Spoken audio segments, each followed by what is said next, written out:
Capítulo 11. Entrando na batalha espiritual. Rebeca. Após ter dado alta a Elaine, continuei a vê-la como paciente durante um mês. Foi quando Satanás soltou a bomba.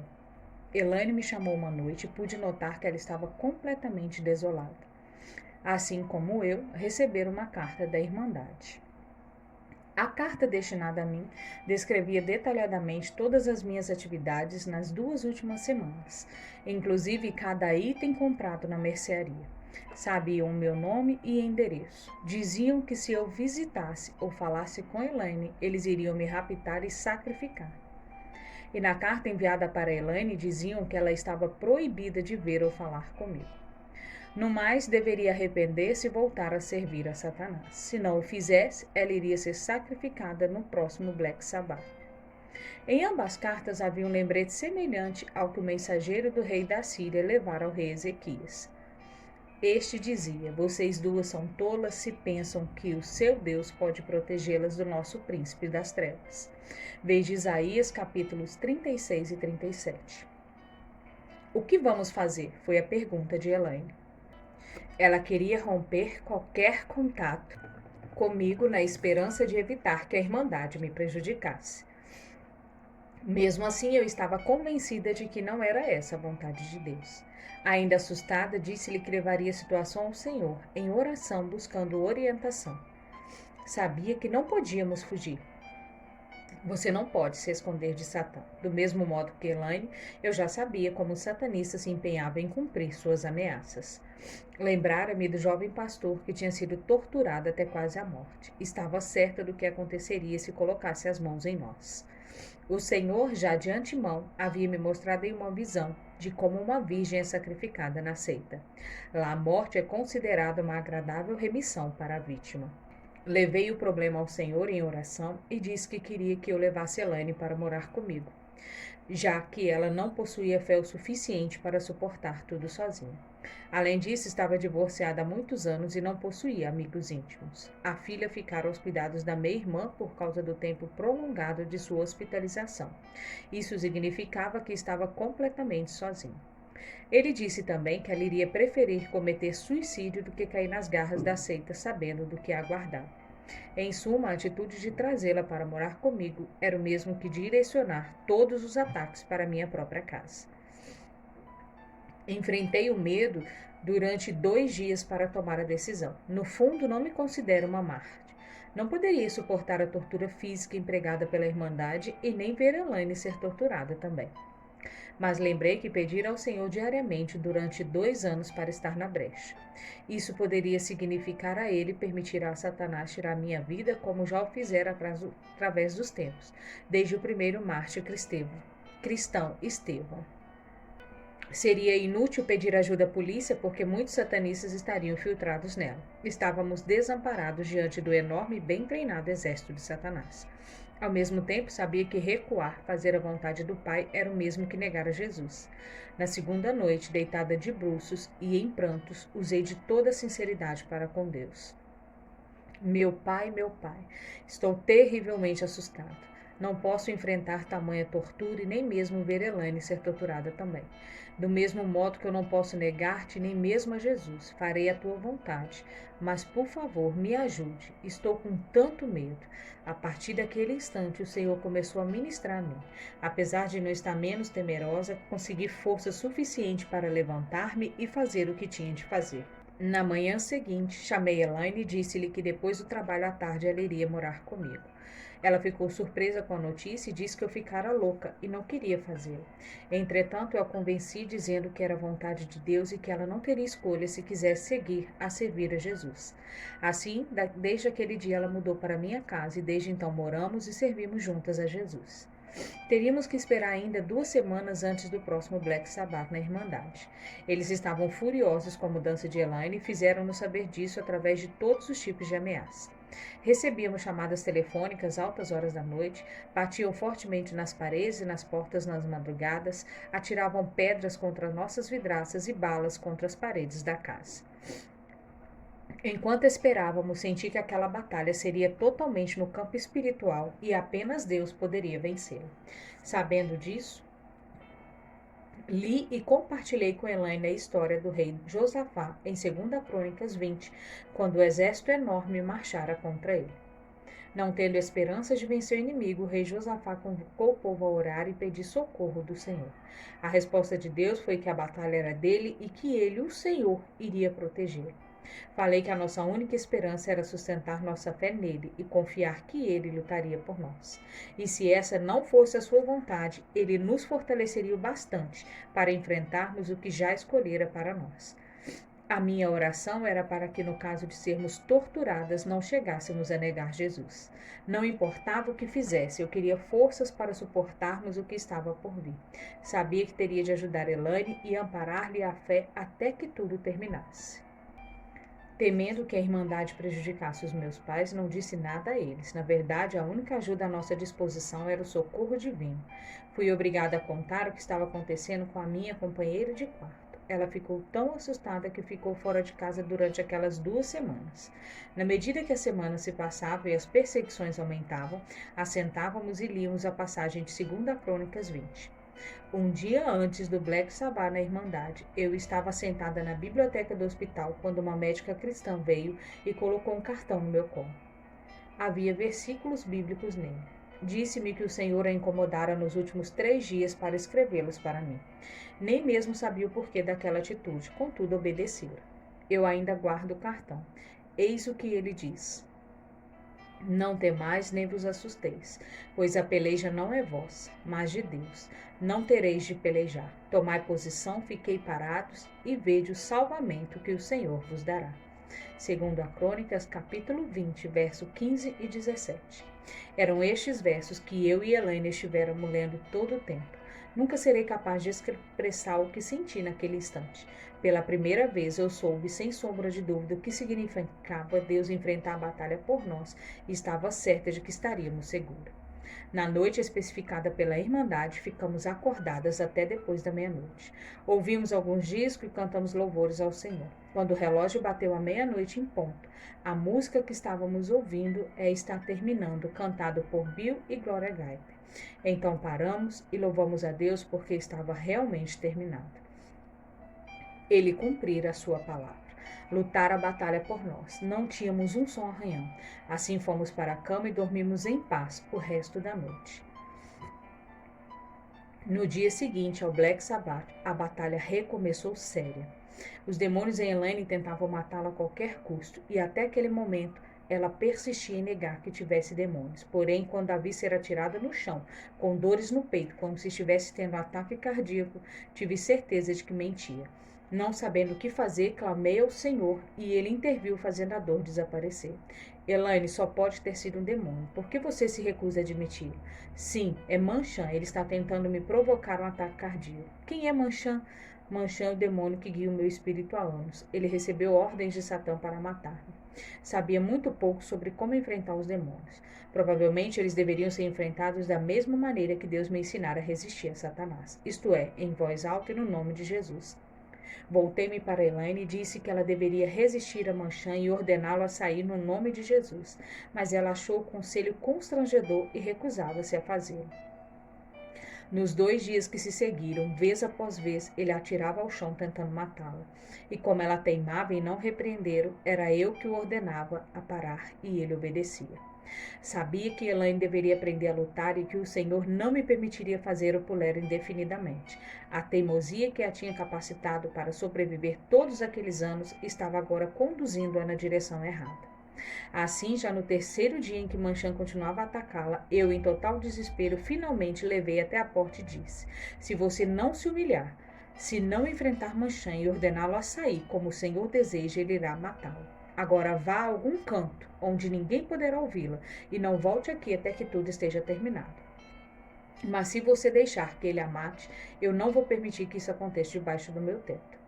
No instante em que ela saiu, fui envolvida pelo terror. Perguntava a mim mesmo o que fizera, e se ele a matasse? De todo o coração não queria que isso acontecesse. Teria sido tão ríspida com ela. Pensando nisso, ajoelhei-me e orei intensamente por ela. Passados 2 minutos enquanto eu orava, Elaine, de modo encabulado, entrou em casa. Fiquei totalmente aliviada quando vi que ela estava sã e salva. Bem, o que aconteceu? Fiz exatamente o que você me disse. Mandei-o sair e ele foi. Contudo, a batalha intensificou. Rinchan e os outros começaram a afligir Elaine, e eu sabia que se não fossem expulsos, iriam matá-lo. Na verdade, eu nunca expeli um demônio e não estava segura de fazê-lo. Assim, numa quarta-feira pela manhã, chamei o pastor Pet e contei-lhe a situação. Eu não contara para o outro pastor da igreja que estava frequentando perto do hospital, porque não estava certa de que pudesse me ajudar. E as atitudes tomadas por ele mais tarde provariam que o discernimento dado pelo Senhor a mim fora preciso. Eu disse ao pastor Pet que se Elaine não fosse liberta naquele dia, ela poderia ser morta. Então ele pediu que a levasse à reunião de oração à noite e posteriormente ele lidaria com os demônios da maneira que o Senhor orientasse. A batalha para levar Elaine à igreja foi tremenda, porque eles tentaram de todo jeito impedir-me de fazê-lo. Praticamente eu a carreguei para dentro do carro e ateei o cinto de segurança. Ninguém será capaz de saber, exceto o Senhor, o que eu senti ao vê-la sofrer tanto. Os demônios dentro dela machucavam-na tentando matá-la antes que pudessem ser expulsos. Profundamente admirava a coragem e a determinação dela para ser liberta. Nenhuma só vez ela reclamou da agonia que estava enfrentando. Após a reunião de oração, o pastor Pet pediu-nos que o acompanhasse. Eles estavam conosco 2 anciãos e eu não estava certa de que já tivessem participado de reuniões de libertação antes, mas mesmo assim o pastor Pet já participara. Ele deu abertura com oração, pedindo ao Senhor que nada pudesse entrar e que nós não pudéssemos sair até que o trabalho que estávamos para fazer tivesse terminado. Elaine e eu olhávamos uma para a outra. Sabia que ela estava pensando o mesmo que eu. Nossa, e agora? Terminada a oração, ele pediu a Elaine que confirmasse a entrega de sua vida a Jesus, para que ele fosse seu Salvador, Mestre e Senhor, e que também ela rejeitara Satanás e tudo o que se dizia a respeito a ele, e no mais desejava que os demônios saíssem. Assim ela o fez. Daí em diante, a batalha estava declarada. Eles começaram a emergir e a falar através dela. Sinceramente, eu nunca vira algo semelhante. Tudo nela transformou. Os olhos, a voz e o rosto. Nunca esquecerei quando o primeiro manifestou-se. Através de uma voz máscula e gutural, ele disse: Sou Iagog, demônio da morte. Vocês são tolos, não podem vencer. Mataremos essa traidora idiota. Ela pertence a Satanás e ele não permitirá que ela viva. Pastor Pet nem sequer piscou. Seu mentiroso espírito tolo. Elaine agora é propriedade santa. Ela pertence ao Senhor, você sabe disso. Ordeno-lhe que saia dela em nome de Jesus. A batalha desenrolou-se por 8 horas. Inúmeros e inúmeros demônios, após manifestarem, eram obrigados a se identificar e depois expelidos. Foi uma experiência maravilhosa. O Espírito Santo estava no controle e, de maneira suave, ele nos coordenava usando um após o outro. Sentíamos a presença do Senhor por toda a sala. Expulsávamos os demônios de Elaine, líamos as escrituras em voz alta, cantávamos e louvávamos ao Senhor Jesus pela total vitória sobre Satanás. Particularmente, eles perdiam as forças atormentados pelos nossos louvores e saíam rapidamente, a maioria depois de uma violenta crise de tosse. Que alegria e regozijo sentimos quando tudo terminou. Chorávamos, aplaudíamos e louvávamos ao Senhor em completa e maravilhosa unidade. Exaustas, mas jubilantes, eu e Elaine adoramos ao Senhor durante todo o trajeto para casa. As semanas posteriores à libertação dela seriam intensas devido às decisões que afetariam o resto de nossas vidas. Na primeira semana, o Senhor me perguntou se estaria disposta a comprometer minha vida a Ele de um modo novo que Ele já escolhera, para diretamente lutar contra Satã e ficasse na brecha. Assim, muitas almas poderiam ser salvas, especialmente entre os membros da Irmandade, mas que deveria esperar sofrimento e perseguição. No mais, acrescentou que meus planos de carreira seriam alterados. Mostrou-me que eu enfrentaria solidão e rejeição e, eventualmente, teria de ausentar-me do exercício da medicina e que perderia a família. Porém, em meio a tantas coisas, ele estaria sempre comigo. Era uma decisão seríssima, amava o campo da oncologia. No mês anterior, havia sido aceita em um programa de associação de uma das mais prestigiadas instituições dos Estados Unidos, para habilitar-me em oncologia. Essa é uma área da medicina especializada no tratamento do câncer e era considerada uma grande honra ser aceita para o programa. Eu queria muito especializar-me na área. O Senhor disse-me que Ele não dá a seus filhos uma opção inferior à outra, e que se eu não comprometesse a minha vida na luta contra Satanás, Ele iria abençoar-me grandemente de qualquer jeito. Que decisão difícil. Ele queria que eu continuasse na medicina interna e que abrisse uma clínica particular para que eu tivesse uma clientela numerosa. Isso se fazia necessário para que ele pudesse trazer as pessoas para que eu ministrasse sobre elas e de modo especial os membros da seita. Pensando sobre isso, constatei que amava muito ao Senhor para recusar-me a fazer o que ele já escolhera. Comentei com alguns dos meus colegas cristãos no hospital que recusaria ingressar-me no treinamento do programa da associação. Todos disseram-me que estava louca de recusar uma posição como aquela. Muitos dos meus amigos, para piorar a situação, começaram a me pressionar para tirar Elaine da minha casa. Já os que não sabiam que eu a levara para morar comigo, também sem qualquer explicação razoável, voltaram-se contra mim. Satanás trabalhou de um jeito que no fim da semana eu não tinha mais nenhum amigo. Tanto a minha família como a minha colega de quarto pressionaram que eu tirasse Elaine lá de casa. Pensavam que se eu tivesse equivocada quanto à direção dada por Deus, inclusive o ministro da igreja que estávamos frequentando, próximo ao hospital, chamou-me e aconselhou-me para que eu a mandasse embora. Ele disse que se eu ficasse me envolvendo com aquelas pessoas, e em especial Elaine, ele iria me chamar e dizer que eu não seria mais bem-vinda à sua igreja. E assim ele procedeu. Fiquei abalada, comecei a perguntar se realmente ouvir a voz do Senhor de forma correta. Entretanto, o Espírito sempre me fazia recordar em 1 Pedro, capítulo 1, verso 22. Tendo em vista o amor fraternal não fingido, amai-vos de coração uns aos outros ardentemente. Isso não soava nem um pouco com um envolvimento superficial. Do mesmo modo, ele fazia-me recordar de Gálatas, capítulo 6, versículo 2. Levai as cargas um dos outros e assim cumprireis a lei de Cristo. Através desses versículos tive paz no coração e a certeza no espírito de que estava ouvindo a voz do Senhor corretamente. Apesar de tudo, no fim da semana eu estava tanto desencorajada como deprimida. Na segunda-feira, procurei o pastor Pat novamente e compartilhei com ele o que estava acontecendo e também sobre a minha depressão.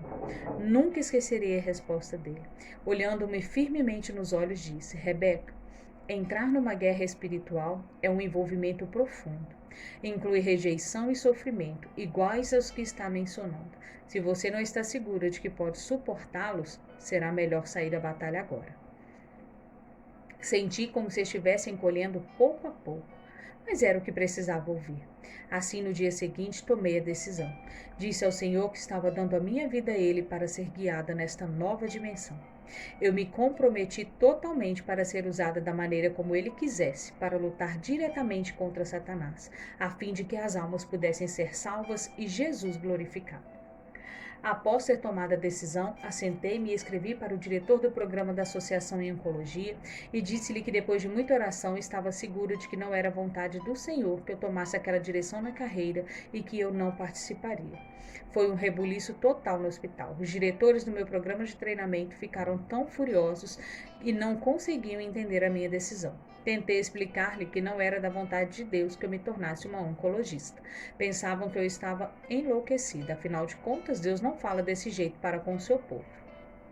A maioria dos cristãos desconhece não só o mundo espiritual, como também o fato de que todas as ações que praticamos no mundo físico afetam também o mundo espiritual. Charles Finney descreve essa relação de causa e efeito entre o mundo físico e espiritual da seguinte maneira: cada cristão causa uma impressão de uma maneira ou de outra através de sua conduta. Isto é, os olhares, a maneira de vestir, todo o comportamento causa uma constante impressão de um lado ou do outro. Não se pode testemunhar contra e a favor. Não se pode estar um pouco com Cristo e outro não. A cada passo vocês fazem vibrar um acorde por toda a eternidade. A cada passo vocês tocam em chaves cujos sons ecoarão por todas as montanhas e vales no céu e em todas as cavernas escuras e galerias do inferno. Em todos os movimentos vocês estão exercendo influências que irão repercutir nos interesses eternos das almas em redor. A última chamada para o avivamento verdadeiro. Um acontecimento repentino tornou essa verdade uma realidade para mim. Um acontecimento repentino tornou essa verdade em realidade para mim. Eu não havia pensado no impacto causado no mundo espiritual pelos acontecimentos em minha própria vida. Primeiro, eu usara o poder do Senhor Jesus para barrar os efeitos da bruxaria em um dos hospitais preferidos de Satã. Depois, o Senhor colocou-me em uma batalha que fez Satanás perder uma das suas noivas que ostentava o título máximo. Foi uma grande perda para o seu reino. Pouco depois, ele e seus demônios falharam na tentativa de usar Elaine e eu como sacrifício. Penso que a gota d'água foi quando decidi comprometer-me totalmente com o Senhor para ser usada na guerra diretamente contra ele. Consciente do rebuliço que tudo isso estava causando no mundo espiritual, calmamente um dia dirigi-me ao meu quintal para almoçar numa mesa de piquenique debaixo das árvores. Enquanto estive lá, desfrutando da luz do dia, Deus permitiu-me um vislumbre entre o mundo físico e o espiritual. Repentinamente, uma figura brilhante apareceu e assentou-se do outro lado da mesa de frente para mim. Era um homem. Enquanto eu olhava para ele boquiaberto, o Espírito Santo revelou-me quem ele era. Para ser sincera, ele era a última pessoa que eu pensava conhecer pessoalmente. A pessoa que se apresentava a mim como sendo um anjo de luz era, na realidade, o príncipe das trevas, o príncipe das potestades do ar, rei do reino da maldade, o próprio Satanás. Não posso lembrar-me dos detalhes de sua aparência porque não consegui desviar os meus olhos dos olhos malignos dele. Eles eram como carvão negro e transmitiam trevas e maldades que pareciam querer me tragar. Por um instante senti-me como que mergulhando nas profundezas daqueles olhos. Mas algo trouxe-me de volta, restabelecendo. Eu tinha certeza de que Satanás estava furioso, muito furioso. Satã, exclamei. Depois de receber um aceno de afirmação por ter lhe reconhecido, eu perguntei: o que é que você quer? Mulher, você ousa me enfrentar? Minha vida está comprometida nisso. Eu sei, mas você realmente ousa me enfrentar? Fiquei surpresa e confusa com a repetição da pergunta. Era óbvio que a raiva dele no momento aumentara. Entretanto, o Espírito Santo encheu-me de paz e eu fiquei maravilhada de não sentir medo algum. Satanás, não vou contra você na minha própria força, mas na autoridade de Jesus Cristo. Seria melhor você avaliar as consequências. Este Jesus a quem você serve aconselha aos seus seguidores e citou palavra por palavra a seguinte passagem.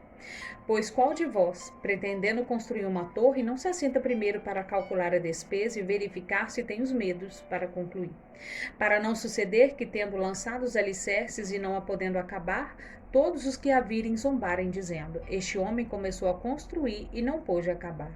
Ou qual é o rei que, indo para combater outro rei, não se assenta primeiro para calcular se com 10.000 homens poderá enfrentar o que vem contra ele com 20.000?